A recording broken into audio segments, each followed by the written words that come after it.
Hi, this is Dr. Proactive Randy Gilbert, producer of InsideSuccessRadio.com, and I invite you to take a moment and listen to this powerful interview segment so you can be more proactive and successful. Welcome back to Inside Wealth Success. This is your host, Jay Aaron, along with my esteemed co-host, Randy Gilbert, founder of Inside Success Radio. Today we're talking with Dr. Joseph Simini, author of How to Become Financially Independent, Your Road to Financial Security in an Unstable Economic Environment. Joe, since this is where your book begins, would you please tell us a little about how attitude impacts our ability to create and maintain wealth in our lives? Attitude about money is attitude about what it can do. Most people just don't understand these things because they're illiterate about finances. They don't read financial magazines. They don't read the business section in the newspapers, and they just don't understand what money can do. And what I do in my book is I ask them to change their attitude. First of all, to save 10% of their income. Now that sounds like an awful lot, but in Japan they save excess of 20% of their income. Most people don't save very much. And the reason why they don't save very much is that they decide to pay the bills as they come in. And at the end of the month, there's nothing left over for them. So I've got in my book a budget. I tell them to fill out the budget. Then I tell them to turn it around and pay themselves first. The first thing on the budget should be you, because nobody can help you but you. And then you put down the things that are necessary that you have to live. You know, your rent or your mortgage payment, clothes, food, this kind of stuff.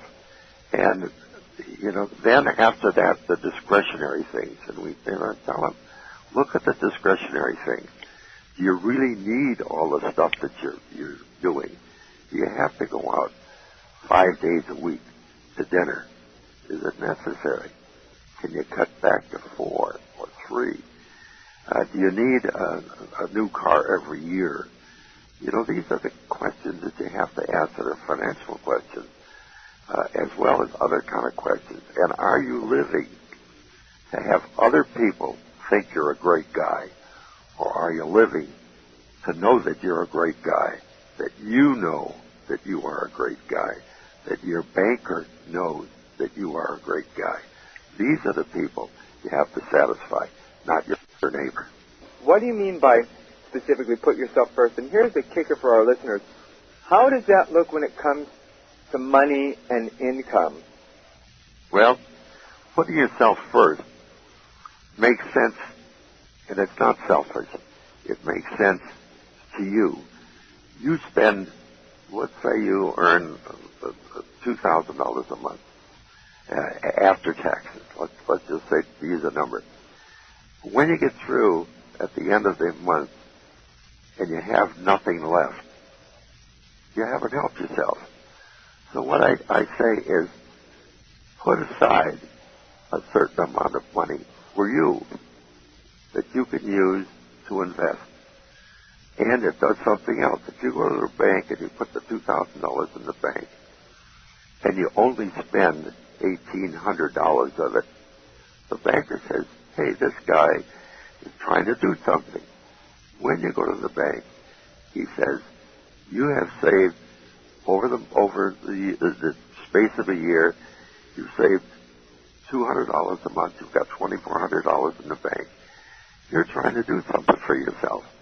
And when you really want the big money, he's going to be there for you. Now, how do we get 10%, 20%, 10% of savings? You have to rearrange how you expend your money. You're going to have to look at what the essentials are and what the discretionary expenditures are.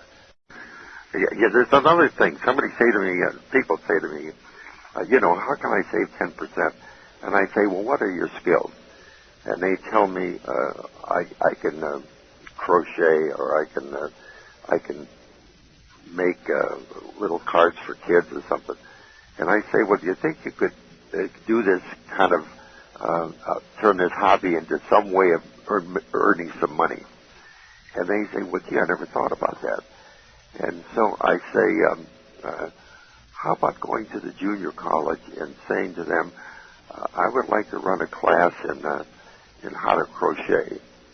And they say, hey, we never thought about that. Yeah, we'll pay you to do that. A friend of mine who is a lawyer teaches at night at the city college, and that becomes additional income that he can use to put into this game of saving money. And he does a pretty good job of doing that. And people that go to junior colleges or go to something like Learning Annex can bring to the classroom some skills that they know that other people want to know. In the meantime, they get paid for it. So it isn't just, I'm not just looking at your job income, your normal job income. I'm looking at the fact that you have within your mind some other skills, some other ideas that you can give to people.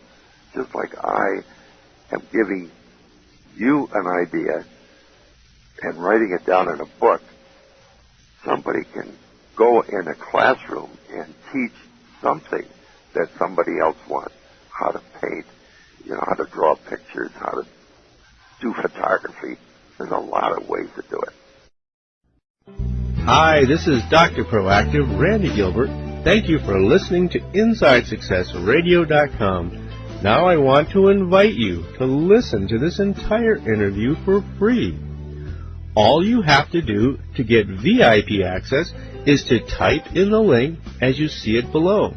In addition to this powerful interview, you'll be able to hear many other of your favorite celebrities such as Jack Canfield, Mark Victor Hansen, Robert Allen, Zig Ziglar, and dozens of others.